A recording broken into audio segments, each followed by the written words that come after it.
Ooh, thank goodness we get another entry in this super fun franchise so it can just massively bum us all out. Amazing!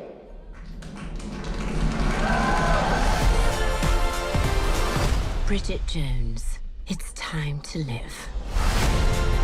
There is nothing better than the idea that Daniel Cleaver just somehow survived in a Palpatine-esque fashion. Like, just somehow just turned back up again. He was never dead. It's all fine. They have managed to kill off both Hugh Grant and Colin Firth in this franchise, and yet both of them are in this film. That's some Marvel-level shenanigans. Bridget Jones Mad About the Boy stars Renee Zellweger, a bunch of dead Hawk guys, a bunch of alive Hawk guys, the most shockingly poignant comedy for years, some damn funny child actors, and one of the least irritating depictions of Tinder I've seen in a film.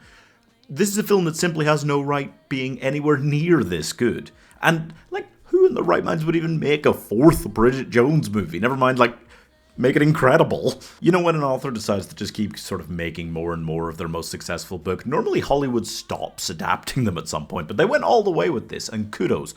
Unbelievable kudos. That not only have they made another solid entry, they have made, if not quite the best Bridget Jones film, then certainly a strong second place here.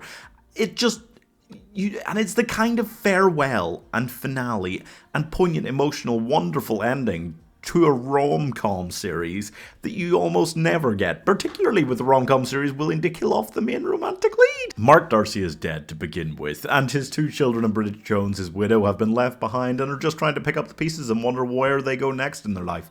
It has been 4 years, but the wound manages to feel so fresh in this film, and that is a good reminder that sometimes the grieving process, not a set time limit on it.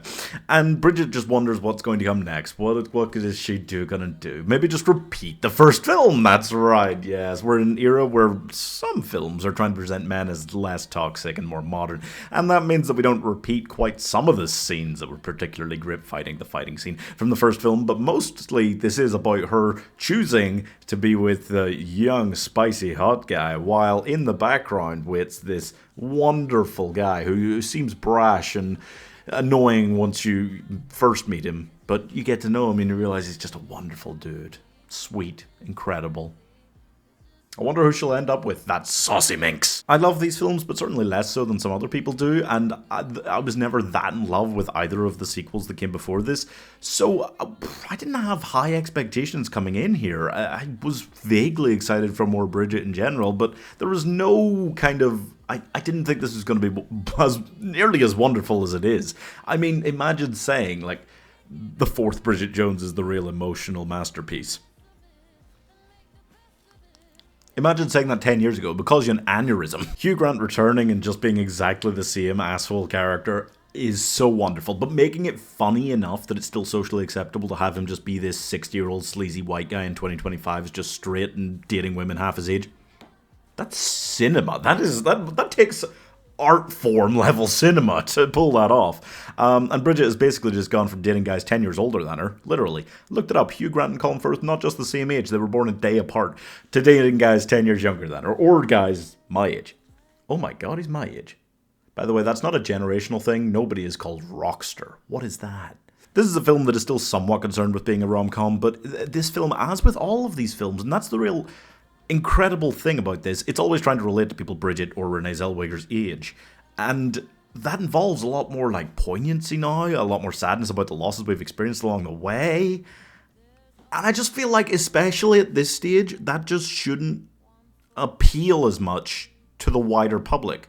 And yet, everybody, including me, seems to be running around saying this is just absolutely incredible, and this isn't even vaguely aimed at someone like me. So that is just nuts that they've managed to achieve that while still speaking directly to its target audience. It kind of feels like the female version of watching Harrison Ford age as Indiana Jones, but it's been much more enjoyable to watch this than to watch the later Indiana Jones films, if we're all being honest. I'm giving that dirty little bitch, Hugh Grant, 4.5 stars. Please, though, don't ever touch it again now. This franchise needs to, stop here. The happy ending at the end of each film means a lot less if we just keep doing more and more of them, like Toy Story. And this was such a perfect finale. You just can't go anywhere else. Please, God, just stop. Subscribe for more Hard Truths.